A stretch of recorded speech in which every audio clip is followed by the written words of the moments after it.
ನಮ್ಮ ಈ ಹೋರಾಟ ಈ ಕಾಂಗ್ರೆಸ್ ಸರ್ಕಾರ ಈ ರಾಜ್ಯದ ರೈತರ ಸಂಪೂರ್ಣ ನಿರ್ಲಕ್ಷ್ಯವನ್ನು ಮಾಡಿದ್ದಾರೆ.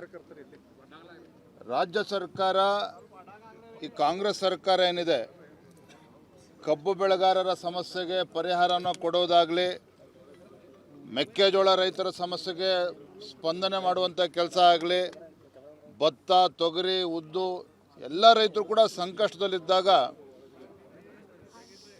ಸೂಕ್ತ ಸಂದರ್ಭದಲ್ಲಿ ಸೂಕ್ತ ನಿರ್ಣಯವನ್ನು ಮಾಡ್ದೇ ತಡ ಮಾಡ್ದೇ ಅಪಚಾರವನ್ನು ಎಸಗಿದ್ದಾರೆ. ಅತಿವೃಷ್ಟಿಯ ಸಂದರ್ಭದಲ್ಲೂ ಸಹ ಪರಿಹಾರವನ್ನು ಕೊಡದೇ ಮುಖ್ಯಮಂತ್ರಿಗಳು ವೈಮಾನಿಕ ಸಮೀಕ್ಷೆ ಮಾಡಿದ್ರು. ಇನ್ನು ಕೆಲವು ಸಚಿವರು ಕೂಡ ಕೇವಲ ವೈಮಾನಿಕ ಸಮೀಕ್ಷೆ ಮಾಡಿದ್ರೆ ವಿನಃ ರೈತರ ಸಮಸ್ಯೆ ಏನು ಅಂತೇಳಿ ಅರ್ಥ ಮಾಡ್ಕೊಳ್ತಕ್ಕಂಥ ಪ್ರಯತ್ನ ಮಾಡಲಿಲ್ಲ. ಒಟ್ಟಾರೆಯಾಗಿ ಸಿದ್ದರಾಮಯ್ಯ ನೇತೃತ್ವದ ಕಾಂಗ್ರೆಸ್ ಸರ್ಕಾರ ಈ ನಾಡಿಗೆರಡು ತುತ್ತು ಅನ್ನವನ್ನು ಕೊಡ್ತಕ್ಕಂಥ ರೈತನನ್ನು ಸಂಪೂರ್ಣವಾಗಿ ನಿರ್ಲಕ್ಷಿಸಿದ್ದಾರೆ. ಈ ಎಲ್ಲ ವಿಚಾರಗಳನ್ನು ತೆಗೆದುಕೊಂಡು ನಾವು ಇವತ್ತು ಹೋರಾಟವನ್ನು ಕೈಗೆತ್ತಿಕೊಂಡಿದ್ದೇವೆ. ಸುಮಾರು 15-20 ಸಾವಿರ ಸಂಖ್ಯೆಯಲ್ಲಿ ರೈತರು ಎಲ್ಲರೂ ಕೂಡ ಅಕ್ಕಪಕ್ಕ ಜಿಲ್ಲೆಯಿಂದನೂ ಕೂಡ ಬರ್ತಾ ಇದ್ದಾರೆ. ಬೆಳಗಾವಿ ಜಿಲ್ಲೆ ನಮ್ಮೆಲ್ಲ ಶಾಸಕರುಗಳು, ವಿಧಾನ ಪರಿಷತ್ ಸದಸ್ಯರು, ಬಾಗಲಕೋಟೆ, ಬಿಜಾಪುರ ಎಲ್ಲ ಜಿಲ್ಲೆಗಳಿಂದ ಕೂಡ ಬರೋರಿದ್ದಾರೆ. ಕನಿಷ್ಠ 20-25 ಸಾವಿರ ಜನ ಸೇರ್ತಾರೆ. ಪ್ರತಿಭಟನೆ ಇಲ್ಲಿಗೆ ಮಾತ್ರ ಸೀಮಿತ ಆಗುತ್ತೆ ಅಥವಾ ಸುವರ್ಣಸೌಧಕ್ಕೆ ಹೋಗುವಂತ ಯತ್ನ ಏನಾದರೂ ಇರುತ್ತೆ ಸರ್? ಸುವರ್ಣಸೌಧ ಮುತ್ತಿಗೆಯನ್ನು ಹಾಕ್ತೇವೆ ನಾಳೆ ದಿನ.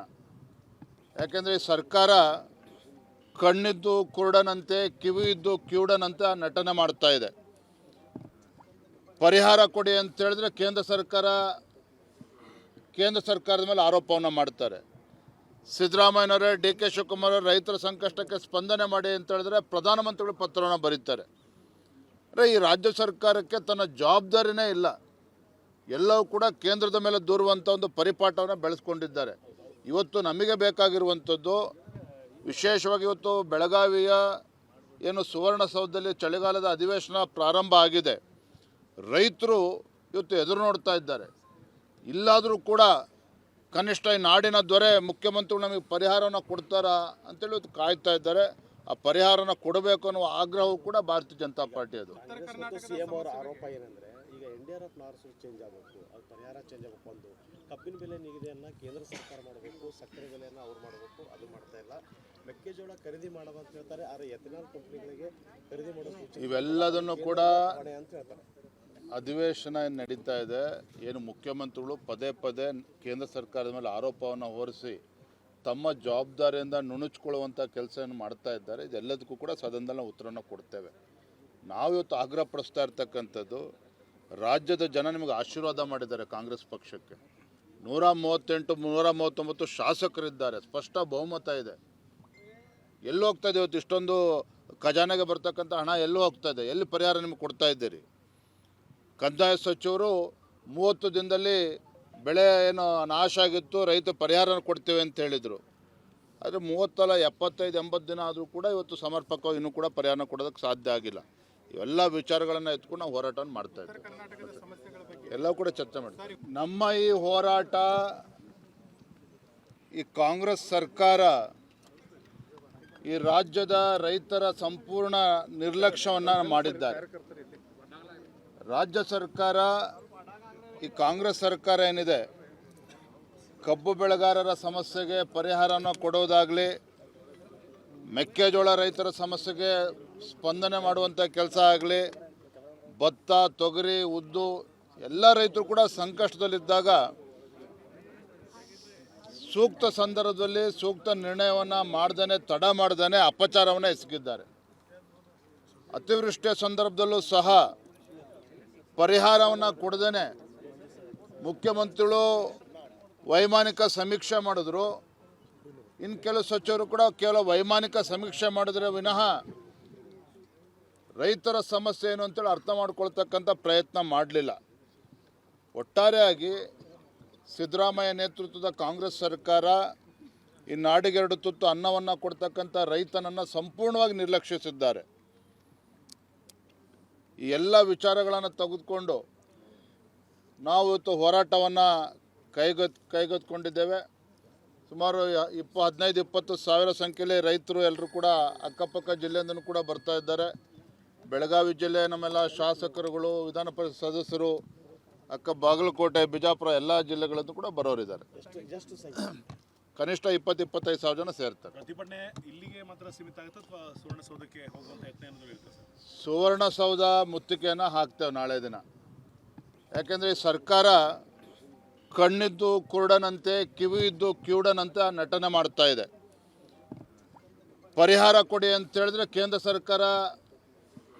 ಕೇಂದ್ರ ಸರ್ಕಾರದ ಮೇಲೆ ಆರೋಪವನ್ನು ಮಾಡ್ತಾರೆ.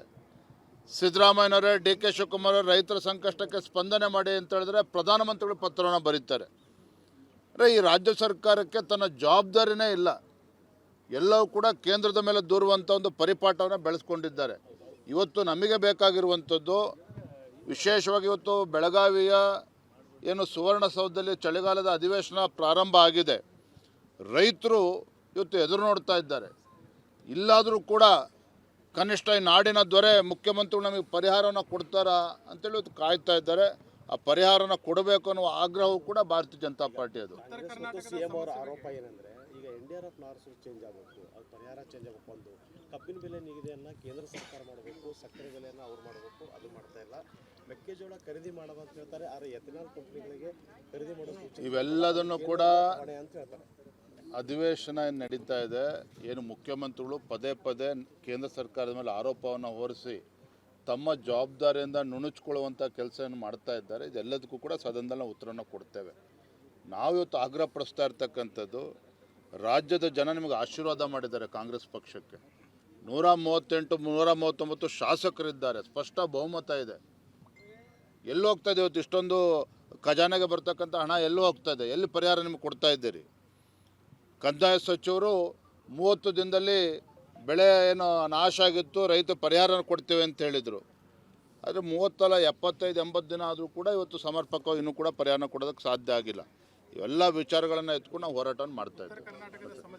ಎಲ್ಲ ಕೂಡ ಚರ್ಚೆ ಮಾಡ್ತೀವಿ. ನಮ್ಮ ಈ ಹೋರಾಟ,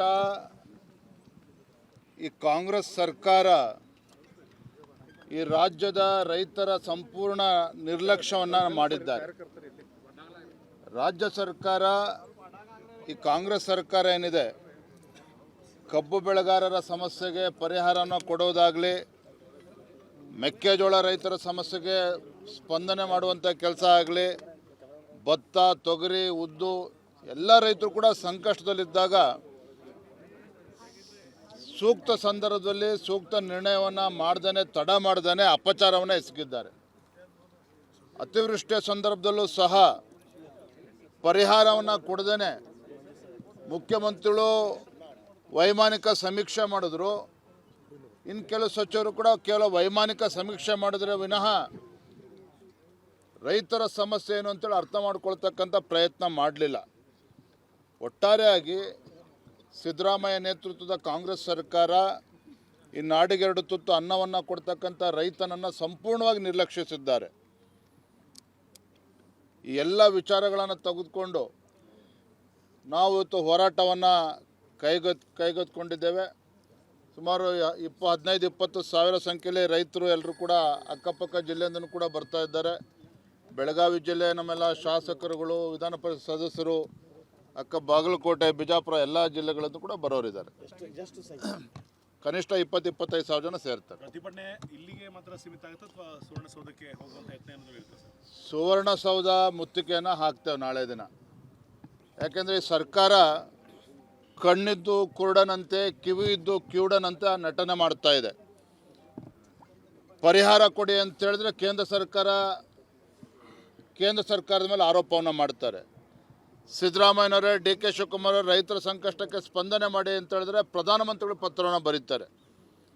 ಈ ರಾಜ್ಯ ಸರ್ಕಾರಕ್ಕೆ ತನ್ನ ಜವಾಬ್ದಾರಿನೇ ಇಲ್ಲ. ಎಲ್ಲವೂ ಕೂಡ ಕೇಂದ್ರದ ಮೇಲೆ ದೂರುವಂಥ ಒಂದು ಪರಿಪಾಠವನ್ನು ಬೆಳೆಸ್ಕೊಂಡಿದ್ದಾರೆ. ಇವತ್ತು ನಮಗೆ ಬೇಕಾಗಿರುವಂಥದ್ದು, ವಿಶೇಷವಾಗಿ ಇವತ್ತು ಬೆಳಗಾವಿಯ ಸುವರ್ಣಸೌಧದಲ್ಲಿ ಚಳಿಗಾಲದ ಅಧಿವೇಶನ ಪ್ರಾರಂಭ ಆಗಿದೆ. ರೈತರು ಇವತ್ತು ಎದುರು ನೋಡ್ತಾ ಇದ್ದಾರೆ. ಇಲ್ಲಾದರೂ ಕೂಡ ಕನಿಷ್ಠ ಈ ನಾಡಿನ ದೊರೆ ಮುಖ್ಯಮಂತ್ರಿಗಳು ನಮಗೆ ಪರಿಹಾರವನ್ನು ಕೊಡ್ತಾರಾ ಅಂತೇಳಿ ಇವತ್ತು ಕಾಯ್ತಾ ಇದ್ದಾರೆ. ಆ ಪರಿಹಾರನ ಕೊಡಬೇಕು ಅನ್ನುವ ಆಗ್ರಹವೂ ಕೂಡ ಭಾರತೀಯ ಜನತಾ ಪಾರ್ಟಿ ಅದು. ಸಿಎಂ ಅವರ ಆರೋಪ ಏನಂದ್ರೆ, ಈಗ NDRF ನಾರ್ಸು ಚೇಂಜ್ ಆಗಬೇಕು, ಅದು ಪರಿಹಾರ ಚೇಂಜ್ ಆಗಬೇಕು. ಒಂದು ಕಬ್ಬಿನ ಬೆಲೆ ನಿಗದಿಯನ್ನು ಕೇಂದ್ರ ಸರ್ಕಾರ ಮಾಡಬೇಕು, ಸಕ್ಕರೆ ಬೆಲೆಯನ್ನು ಅವ್ರು ಮಾಡಬೇಕು, ಅದು ಮಾಡ್ತಾ ಇಲ್ಲ. ಮೆಕ್ಕೆಜೋಳ ಖರೀದಿ ಮಾಡೋದು ಅಂತ ಹೇಳ್ತಾರೆ, ಆದರೆ ಎಥೆನಾಲ್ ಕಂಪ್ನಿಗಳಿಗೆ ಖರೀದಿ ಮಾಡೋದು ಇವೆಲ್ಲದನ್ನು ಕೂಡ ಹೊಣೆ ಅಂತ ಹೇಳ್ತಾರೆ. ಅಧಿವೇಶನ ಏನು ನಡೀತಾ ಇದೆ, ಏನು ಮುಖ್ಯಮಂತ್ರಿಗಳು ಪದೇ ಪದೇ ಕೇಂದ್ರ ಸರ್ಕಾರದ ಮೇಲೆ ಆರೋಪವನ್ನು ಹೊರಿಸಿ ತಮ್ಮ ಜವಾಬ್ದಾರಿಯಿಂದ ನುಣುಚ್ಕೊಳ್ಳುವಂಥ ಕೆಲಸವನ್ನು ಮಾಡ್ತಾ ಇದ್ದಾರೆ. ಇದೆಲ್ಲದಕ್ಕೂ ಕೂಡ ಸದನದಲ್ಲಿ ನಾವು ಉತ್ತರವನ್ನು ಕೊಡ್ತೇವೆ. ನಾವು ಇವತ್ತು ಆಗ್ರಹ ಪಡಿಸ್ತಾ ಇರ್ತಕ್ಕಂಥದ್ದು, ರಾಜ್ಯದ ಜನ ನಿಮಗೆ ಆಶೀರ್ವಾದ ಮಾಡಿದ್ದಾರೆ. ಕಾಂಗ್ರೆಸ್ ಪಕ್ಷಕ್ಕೆ 138 139 ಶಾಸಕರಿದ್ದಾರೆ, ಸ್ಪಷ್ಟ ಬಹುಮತ ಇದೆ. ಎಲ್ಲಿ ಹೋಗ್ತಾ ಇದೆ ಇವತ್ತು ಇಷ್ಟೊಂದು ಖಜಾನೆಗೆ ಬರ್ತಕ್ಕಂಥ ಹಣ ಎಲ್ಲಿ ಹೋಗ್ತಾ ಇದೆ? ಎಲ್ಲಿ ಪರಿಹಾರ ನಿಮಗೆ ಕೊಡ್ತಾ ಇದ್ದೀರಿ? ಕಂದಾಯ ಸಚಿವರು 30 ದಿನದಲ್ಲಿ ಬೆಳೆ ಏನು ನಾಶ ಆಗಿತ್ತು, ರೈತ ಪರಿಹಾರ ಕೊಡ್ತೇವೆ ಅಂತ ಹೇಳಿದರು. ಆದರೆ 30 ಅಲ್ಲ 75 80 ದಿನ ಆದರೂ ಕೂಡ ಇವತ್ತು ಸಮರ್ಪಕವಾಗಿ ಇನ್ನೂ ಕೂಡ ಪರಿಹಾರ ಕೊಡೋದಕ್ಕೆ ಸಾಧ್ಯ ಆಗಿಲ್ಲ. ಇವೆಲ್ಲ ವಿಚಾರಗಳನ್ನು ಎತ್ಕೊಂಡು ನಾವು ಹೋರಾಟವನ್ನು ಮಾಡ್ತಾ ಇದ್ದೀವಿ. ಎಲ್ಲ ಕೂಡ ಚರ್ಚೆ ಮಾಡ್ತೀವಿ.